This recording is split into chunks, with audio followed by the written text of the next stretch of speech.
So good morning, everyone. We're ready to start our Monday with Mike and Diane. And today our topic is responding to change, navigating the future in light of today. And Mike's going to share with us here shortly about how he is leading through this change and navigating into the future with this COVID-19 situation we find ourselves in. So I'm just going to share a couple slides here. And I want to start off with a quote that I've been hearing a lot, and I feel that it's really pertinent. The way you lead into uncertainty is with clarity. And so while things are uncertain, one thing we know for sure is that we can have clarity in Christ Jesus, first of all, and clarity in the things that we know to be true. And so we're going to lean into that. If you remember, each time that we've had our webinar, we've been looking at this chart of disruption. This comes from the unique folks, Dave Rhodes and Will Mancini. And at the beginning, we started out with an adjustment phase in the first few weeks of the crisis and just trying to figure things out. And we talked about moving into the investment phase. So if you are looking at this chart and you haven't moved into investment by now, I would encourage you to think along those lines, and we'll speak to that. But right now we're really focusing on where we are in just the weeks. It's time to pivot, right?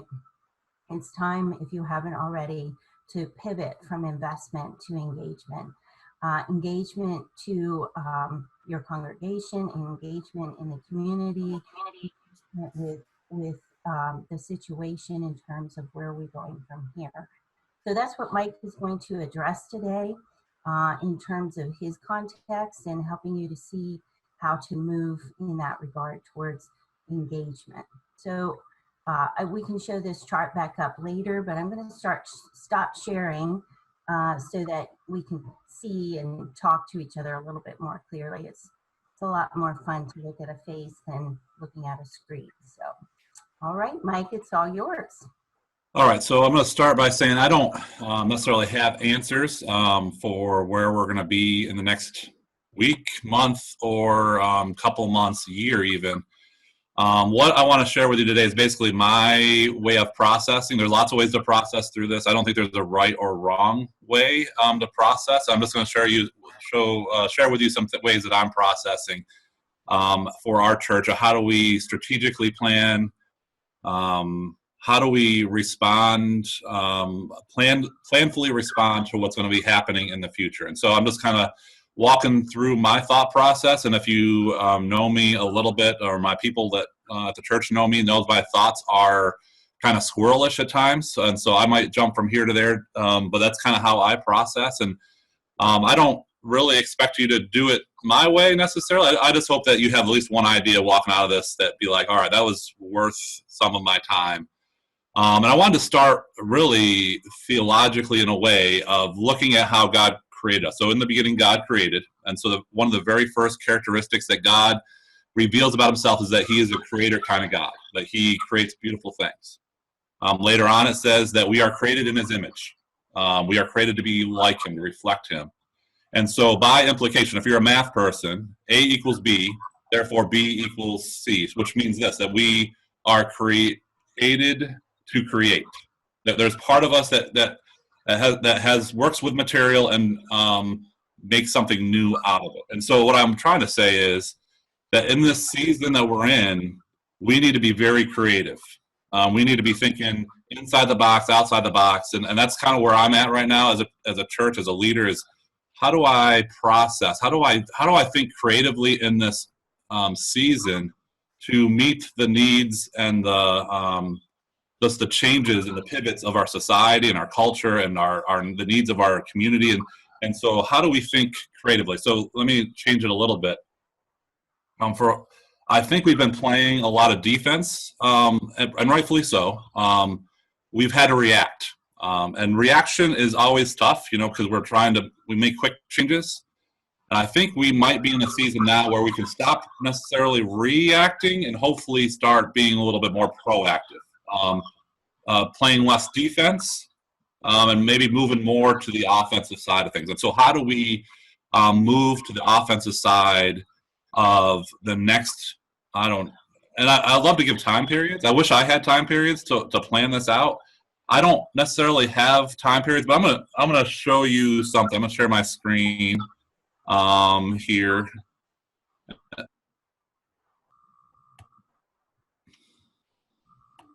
Let's see if I can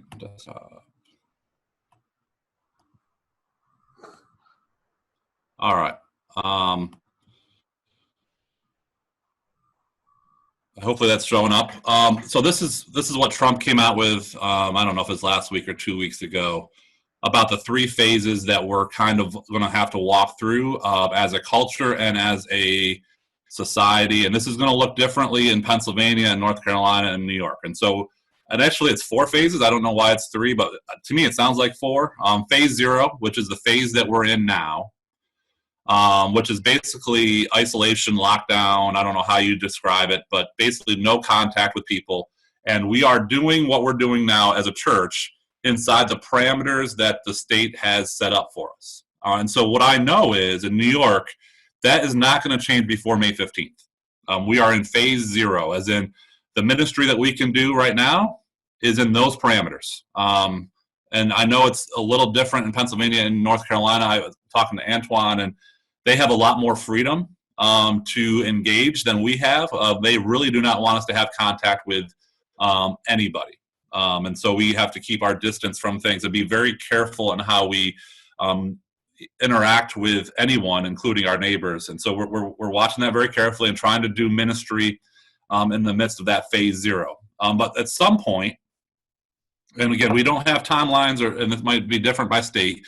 We know that phase 1 will be at some point we can meet in groups of less than 10. And then we also know that Trump said churches can meet and a few other organizations and that sort of thing, open up the economy a little bit. And so part of the creativity as we're walking through these phases, how does that look for a church? All right, let's say May 15th is the phase 0. How long are we going to be in phase 1? And maybe minimum a month, but probably multiple months of meeting in less than 10. And even if we can meet as a church in a location, they say it's okay, there's going to be social distancing and you have to sit people. And so we have to kind of be, in my mind, proactive in how we are going to do ministry during phase 1. Phase 2, less than 50. Camps will reopen, and there'll be some other steps. And again, they're clarifying this as we walk through this. But phase 2, so you have up to 50 people. And so what does that look like? And then phase 3 is the new normal, whatever that's going to look like. And so there's a lot of unknowns, but there is a few knowns in there. And so I'm going to stop the share here. Well, I'm going to go on my next slide. This is the only slides I have. And so as a church,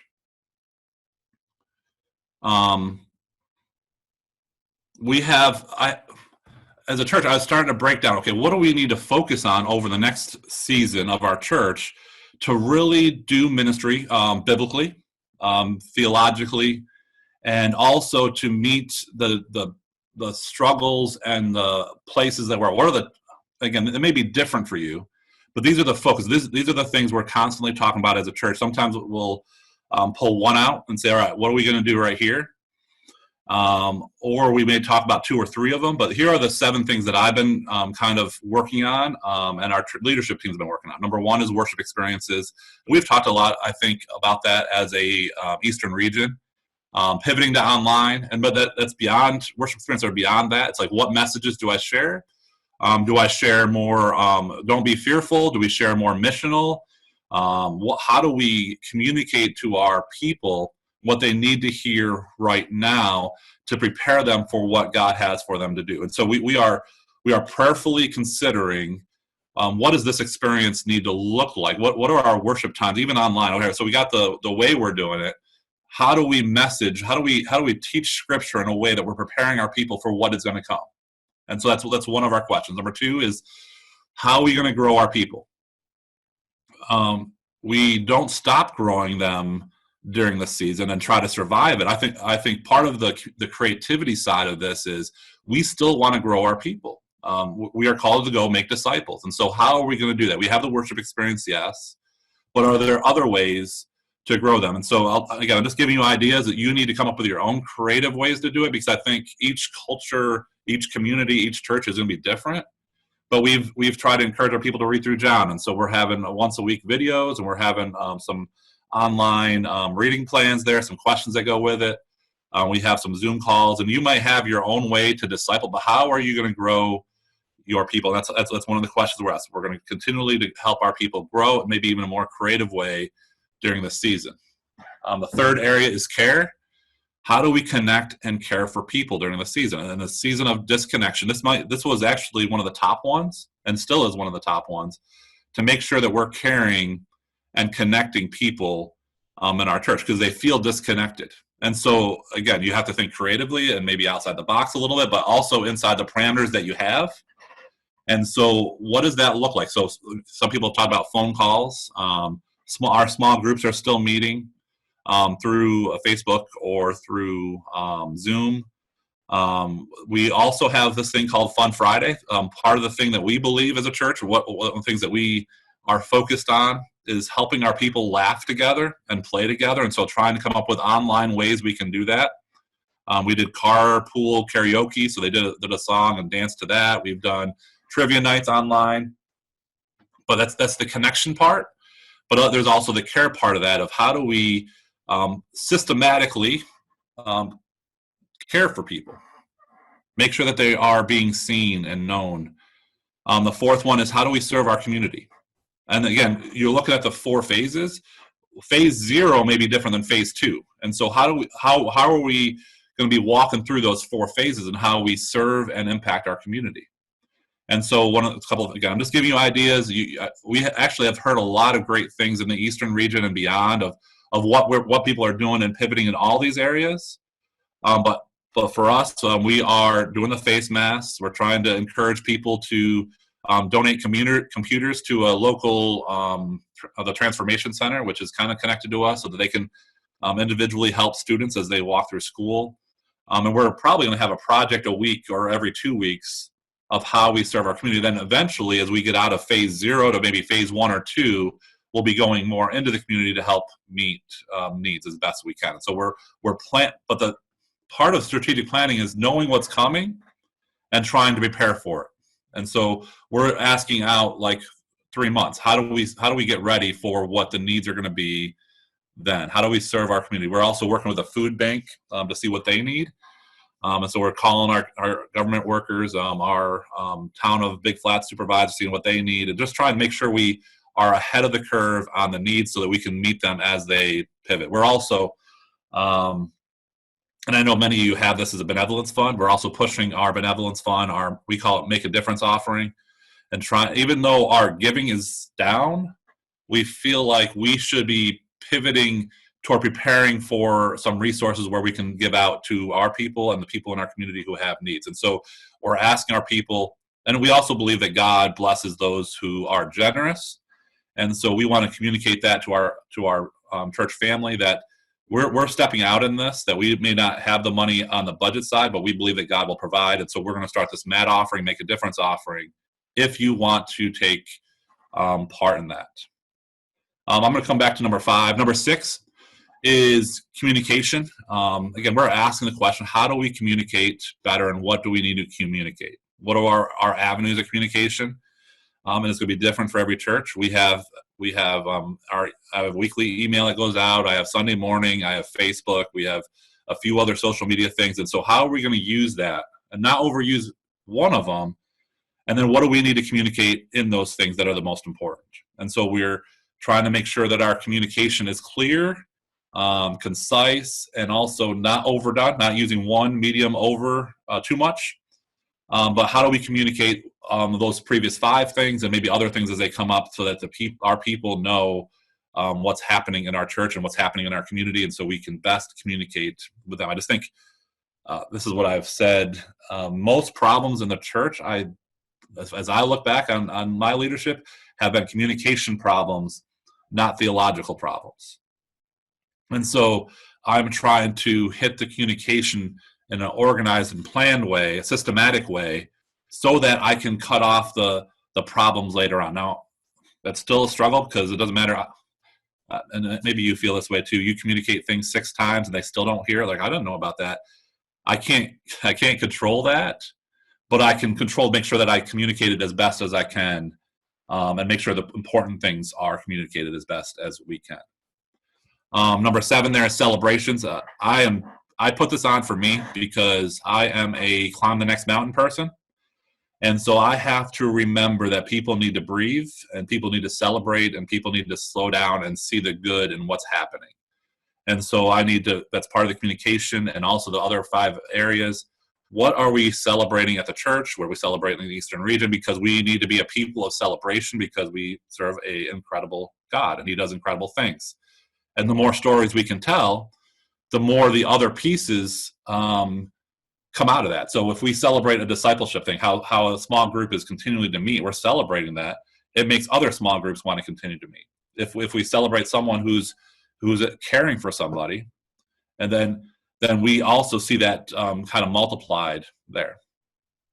Now, before I get to the 5th one, which is the major one that we're kind of talking about today, what I want you to see too is we've talked a lot about APEST, the 5 leadership gifts to the church. Those 5 gifts fit well into those areas in different ways. We have evangelism in there. We have shepherding. And so I don't do all 7 things. I mean, I do pieces of all 7 things. But what I try to do is I try to find APEST people who can help run or they find what we call find your lane, find what God has gifted you to do, and to try to deploy them into that area. And so if they're passionate about serving our community, I want to help them set some parameters up, use their creativity, and release them into that area. I just want to be a releaser of people. And part of that is seeing where their gifting is and what we're working on. Sometimes it's not even in our church. Sometimes we have to release people to outside the church in order to let them do what they're called to do, but be able to see the gifting of our people and move them in that direction. And so we have different APEST people in some of those areas. Discipleship might be the teaching section of that. Who loves the Word of God? We all do, but who has that exceptional gift of communicating it and wanting to grow people deeper into their faith? I hope that makes sense. Those are my 7 things. You may have different focuses, but as we're looking at the 3 or 4 phases of where we're at, but we're looking at our worship experiences, we're not just looking at online. We're also looking down the road. What is it? How do we worship when we can only meet with 10 people? How do we worship when we can only meet with 50 people? How does the new normal look? What does our building have to change? What kind of sanitary things have to take place? And it's not like we have all the answers, but we can start planning that direction as we go. Discipleship, how does that look now? How does that look as we move into phase 1 and 2? It may look the same, but there might be nuances where you may need to change things up and go a different direction. Part of what we're doing, and you've probably heard this analogy, is we are building a plane as we're flying it. All right, and so there's a lot of things that, at least at our church, we've tried and failed in this season. The last month, we've done some online things that were very we've had issue after issue. We've had discipleship things that no one took part in. We've had care ideas that didn't fly, and so we've had lots of failure. But we, as a church, our value is we don't care about how many failures they have. We're looking for the success, and so we're trying to build this as we go. And so there's going to be failure, and there's going to be times where we don't do things correctly. And I'm jumping around here a little bit, but part of this idea of these 7 focuses, really, there's 2 quotes that I wanted to share with you. Leadership is problem solving. I was reading a book this week, and I think it was Herding Lions or Herding Tigers or something like that. And one of the chapters, one of the sections is leadership. Part of leadership is problem solving. And right now in this crisis, that's what we're doing with these 7 areas. How do we do this differently in a season when everything seems to be in uproar? The other one, I was running, and I was listening to Craig Rochelle's podcast, and he says crisis is always hard, but crisis is a time you can make changes that you've been wanting to make for a while. And so, this is also an opportunity to create some new things in your church. And so what new things do we have to create in order for the church to be what the church has designed it to be? Hopefully that kind of makes sense so far. I'll stop there before we get to number 5. Diane, do you have any there, or are we good? I had some thoughts going through it, and I did put in the chat for people to kind of be thinking about which APES gifts they see in each of the items you listed. For instance, the care for the community and connection, it could very well be a shepherding gift, right? Or an evangelist gift if they're reaching out into the community to connect with people and find those who are lost and hurting. That would be an evangelist gift also. So I would encourage the folks on the call here to look into who do they have, make your who list in regards to the list that you have. Like Mike said, it might not be the same list, but you should be making something of somewhat of a plan. So plan now, but prepare for later. According to the chart that I showed earlier, if you take the blanks that are at the top of the chart and plug in your own areas, say it's disciple making, community connection, connecting with your congregation, whatever you want to focus on in these next few weeks going forward, pick some areas. Like Mike said, it doesn't have to be his list. It shouldn't be. It should be your own list. But you need to be focusing on something. And go out not further. Mike said 3 months, no further than 6 months, from what I'm hearing from different people that I've been listening to and calls that I've been on.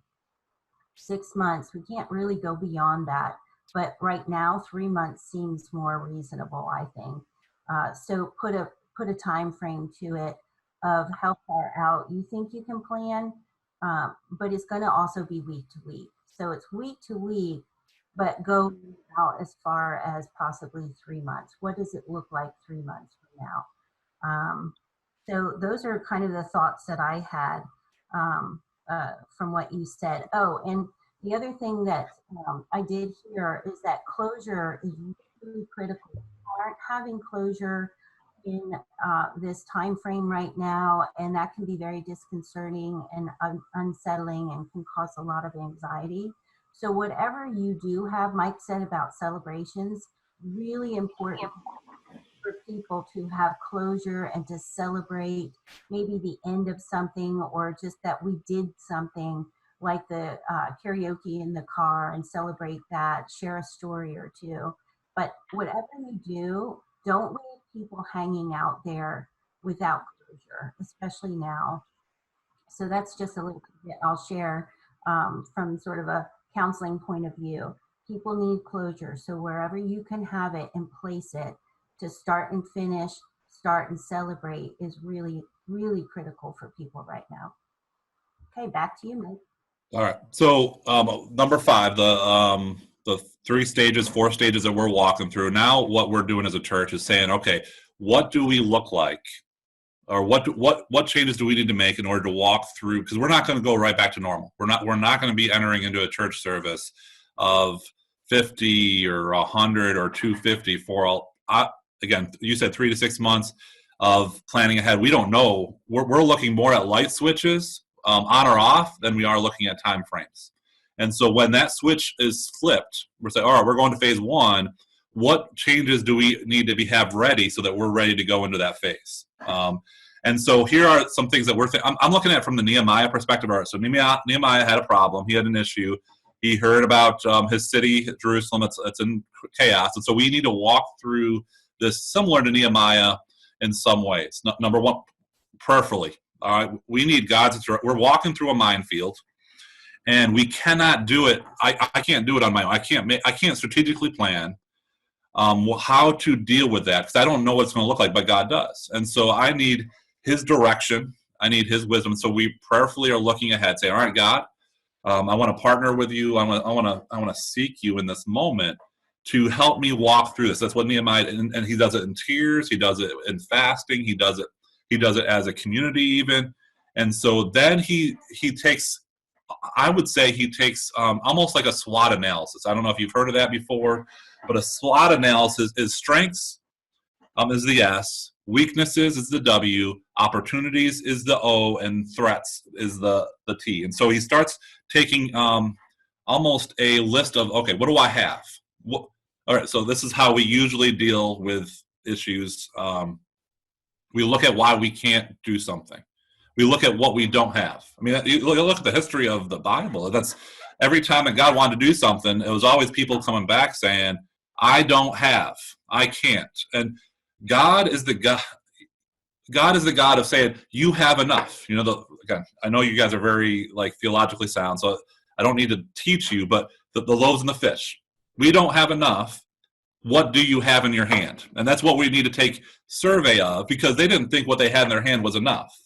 I'm not a big enough church. I don't have enough gifting. I don't have enough money. We're struggling as it is. That's not the issue, right? We're dealing with. We were looking at a SWOT analysis. Saying, what has God given you? What do you need to be faithful with now? And I'm going to tell you, I think the biggest thing that you have at your disposal is not your building right now. It's your people.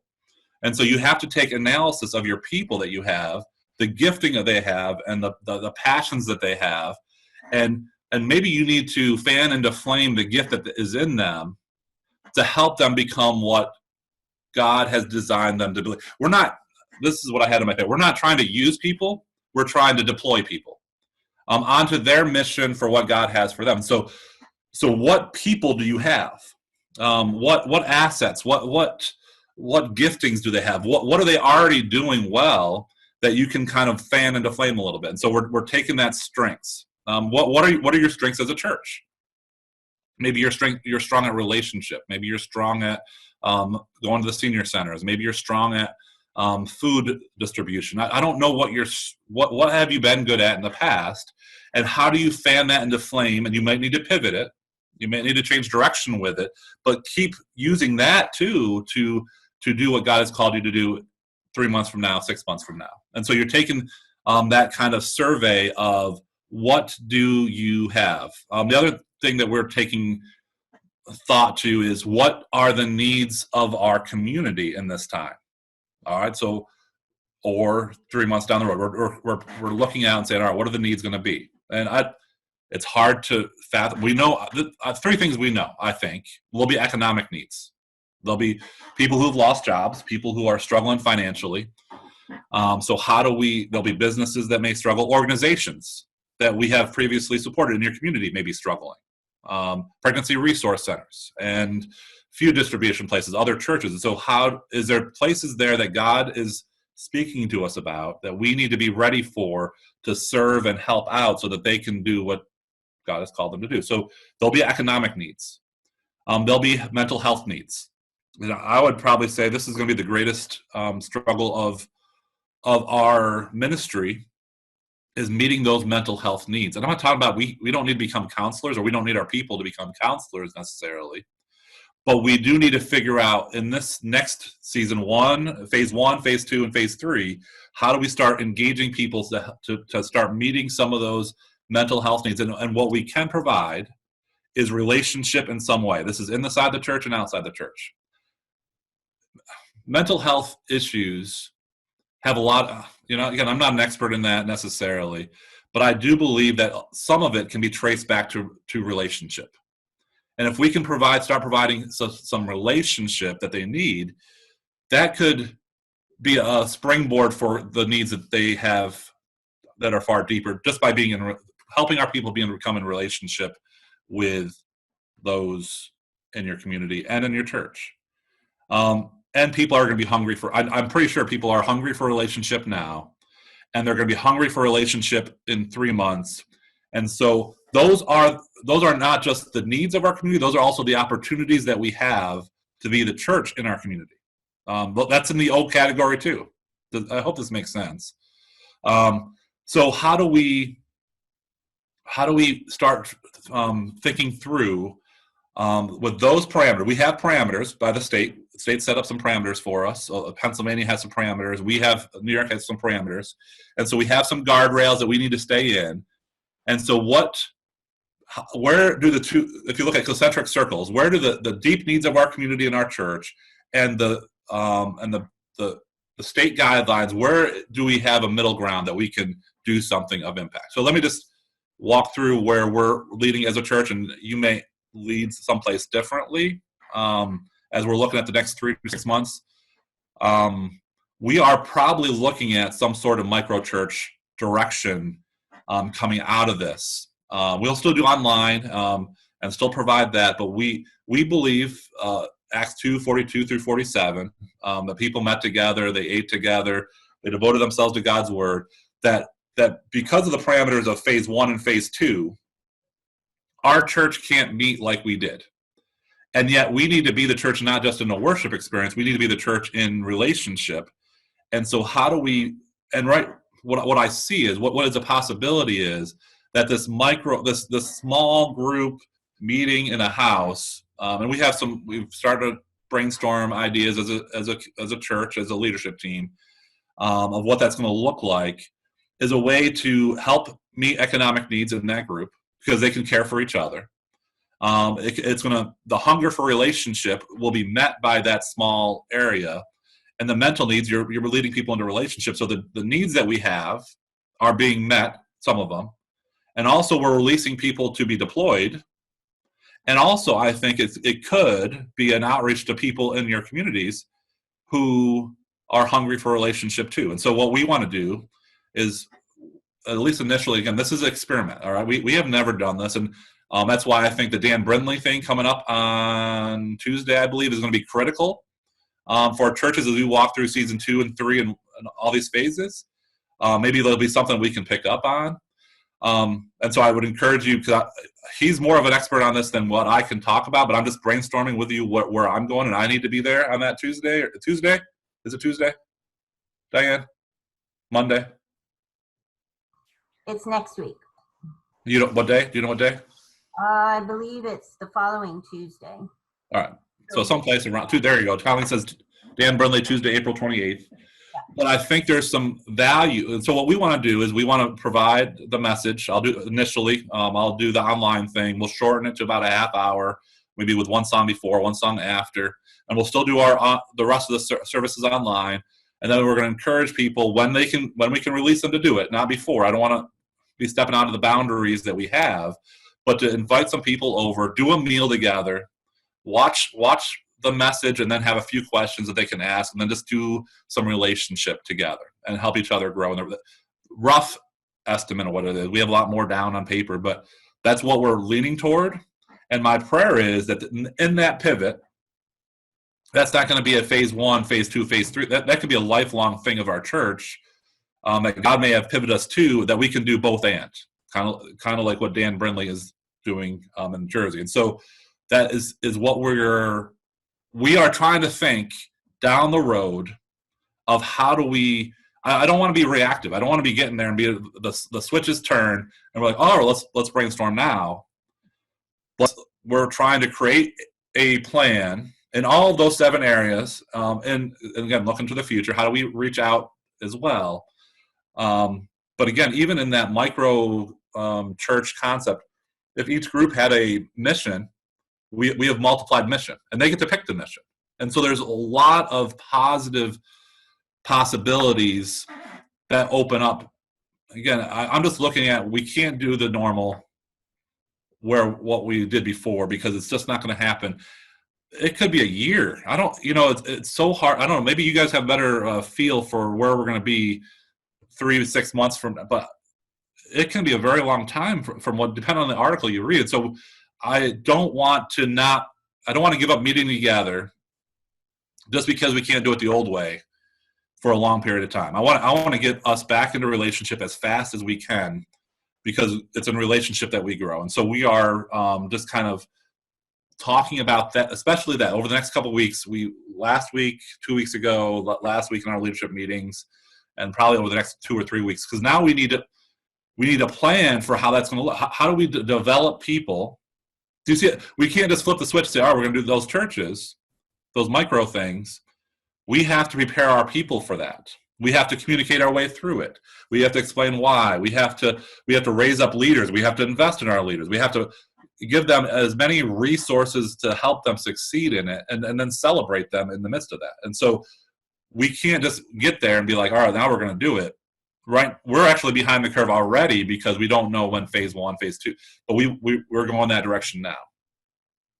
And so that's and there's a lot of other things that we're trying to think through outreach wise, meeting our community wise, but that's kind of where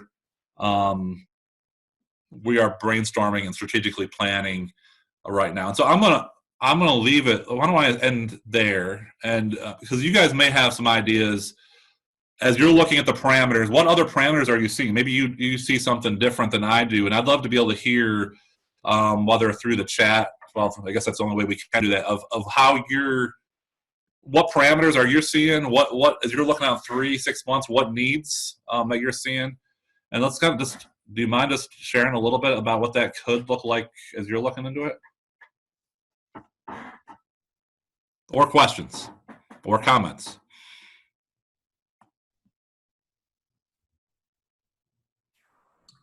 While we're waiting for that, Mike, I will comment something that I thought of while you were talking about the microchurch shift. I think that's awesome, by the way. 2 things, actually, that what you wanted to make in terms of changes before COVID might be forcing you into those changes now, and not to fall back to familiar. Fear can cause us to fall back into familiar, and I think we need to push through that fear to the other side and play offense, like you said. But in terms of the microchurch concept, one of the things that I've been studying in the last week or so, and going to dive into it more this week, are APEST sort of groups, in terms of you can have an apostolic leader, someone who's high apostolic, have a group. So their micro church group could be centered around a high apostolic leader. And you could have a shepherding group. So a shepherd leading a micro church group from their shepherd gifts. Same thing with the evangelist, same thing with the teacher, and so forth. Each group then takes on its own sort of personality, which it will naturally because of any leader. But when you identify that leader through the lens of APES, you get some really cool dynamics going on.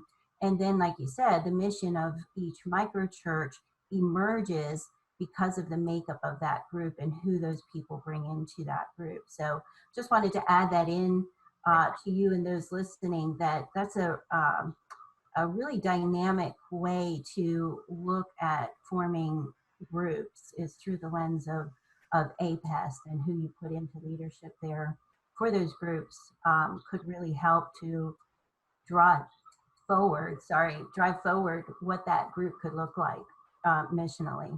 So that's really cool. I'm excited to hear more about how you're going to do that.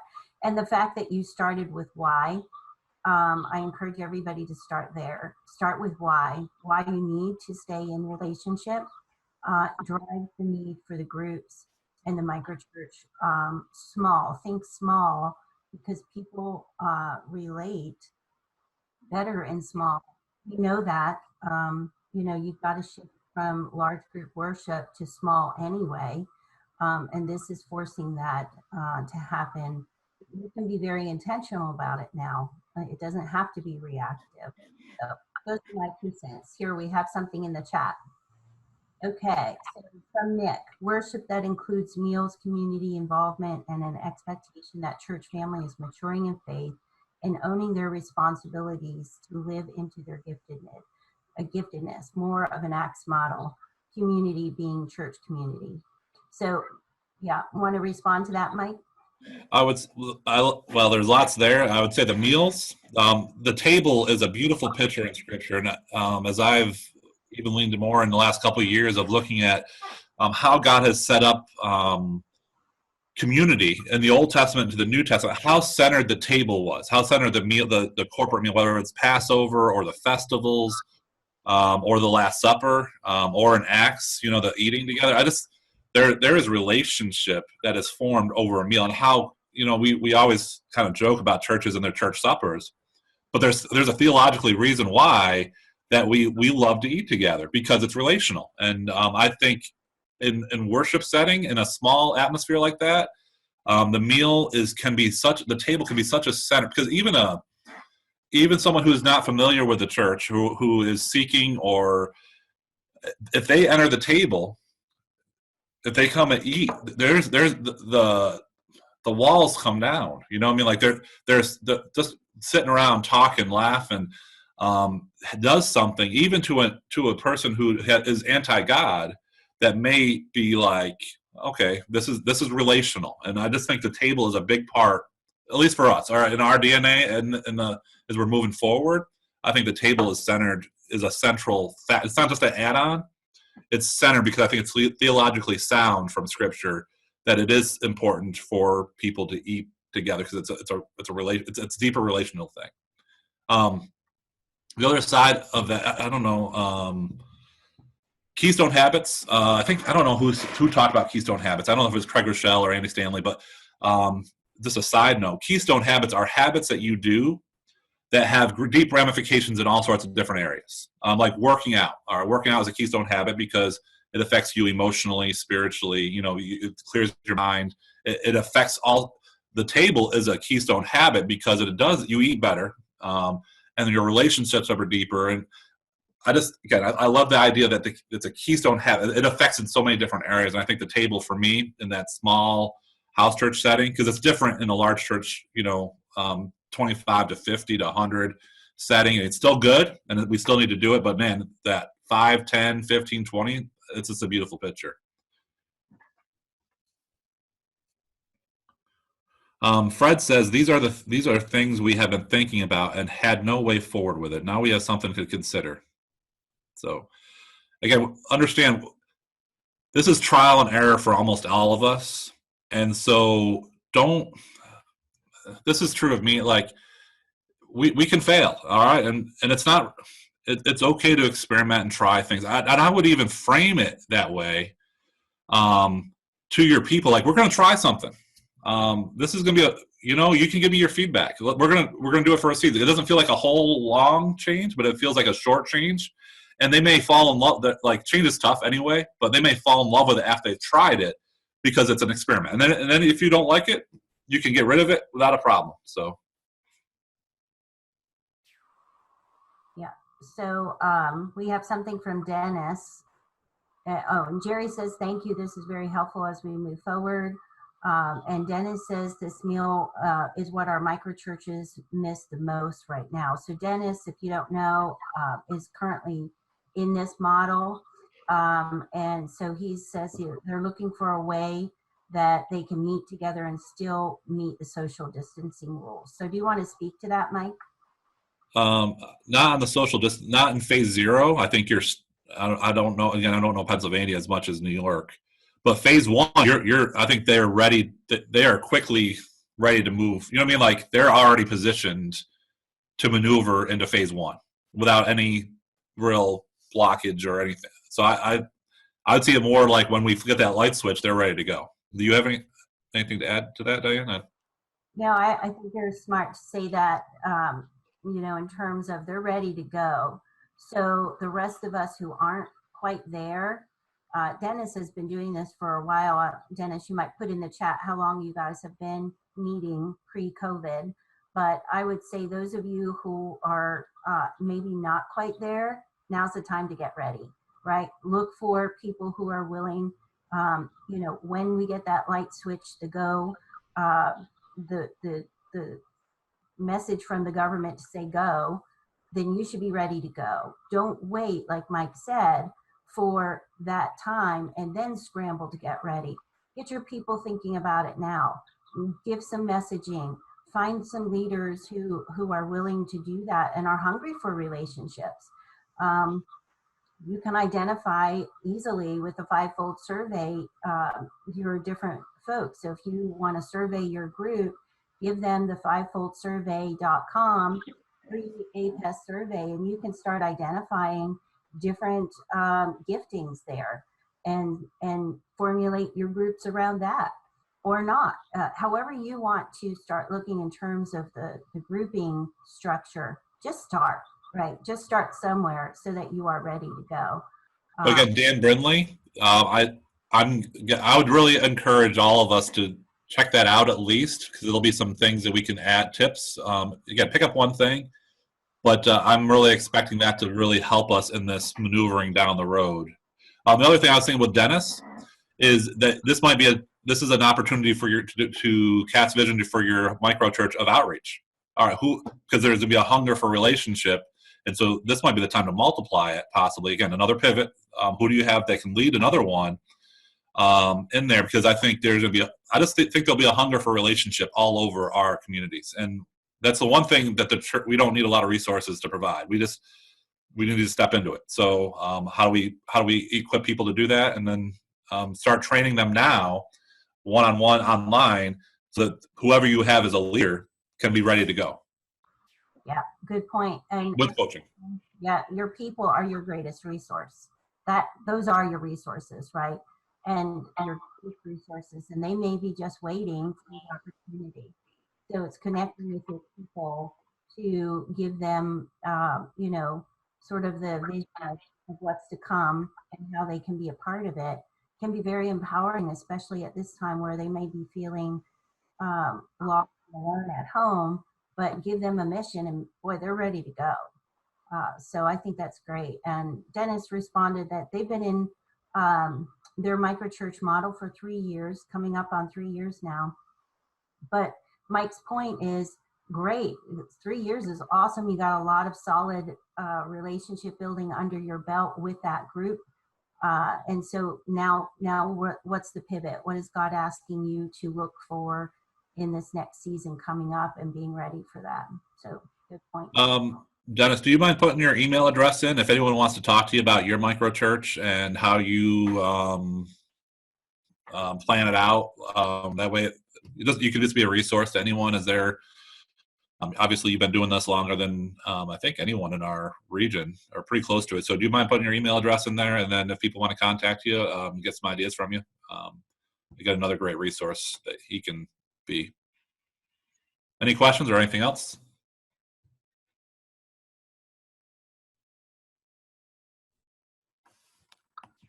I don't see any. While we're waiting, maybe to think through some questions, I'll give some questions that are coming up, so that you have the information. You have it on the Dan Brindley webinar coming up next week. Happening this week on Wednesday is the General Conference Prayer and Fasting Day. And, Mike pointed out that with Nehemiah, he started right there. He started with prayer and fasting and in community. And so I would encourage everyone to participate in that, whether you're participating on your own or with your own community, with your body, whatever you decide to do. Again, start where we're supposed to start, with prayer and fasting. So that's happening on Wednesday. Also, I want to announce to you to watch in the e-news coming up, possibly right after Wednesday, is a grant that the Eastern region is putting out to offer 10 churches in our region the opportunity to go through the unique process with their leadership. So I'm really excited about that. Of course, those of you who know why I'm excited about that, to get unique started in our region, because of what Mike spoke about, to really get people understanding their giftedness, understanding their mission, understanding their purpose in a way that can really launch them into this next season. And what a great time for that to happen. So look for that grant and all of the application materials to come out later this week. And finally, I wanted to announce too that there are free kits, bundles for Student Unique. So the student version of Unique, I still have some bundles, which is a training guide and 8 participant guides to go out to any church who wants it. First come, first serve. And they're sitting here. I'll be glad to deliver them to you using social distance, of course. But we have Turning Point and Kannapolis down in, or Free Kingdom in Kannapolis, and Mount Pleasant, some other churches who have received those kits and are getting started and getting some wonderful feedback from their students. Antoine told me from Kannapolis that his kids can't wait to get online and do that student unique version. And it kind of helps them to be more focused on the right things during this season. So I would encourage you to contact me, please. Colleen, you can put my contact in there, my Gmail account, to have them contact me for those student unique versions. And coming up soon, we're going to have some panelists to talk about how that's going for their kids. So we've got some chat going here, Mike. Are you watching it? So we might. Yeah, it's just information for you. April wants the student kit. April. Okay. All right. And Susan Halliday, both APAS and unique information. And she asked for it at the Evangelism Summit. Can she get that information sent to you? Susan Halliday. All right. And April. Anyone else, just let me know, please. And Colleen, put my Gmail account in there too, please. That way I don't always check the AOL. There we go. missydhakes@gmail.com. So if those people who are interested would please send me an email, then I will know to get those out to you and we can communicate on how best to get them. All right. Anything else, Mike, in the chat there? Nope, I think we're good. Appreciate you joining us, being part of our conversation. Looking forward to next Monday, Monday with Mike and Diane, and we will see you all then.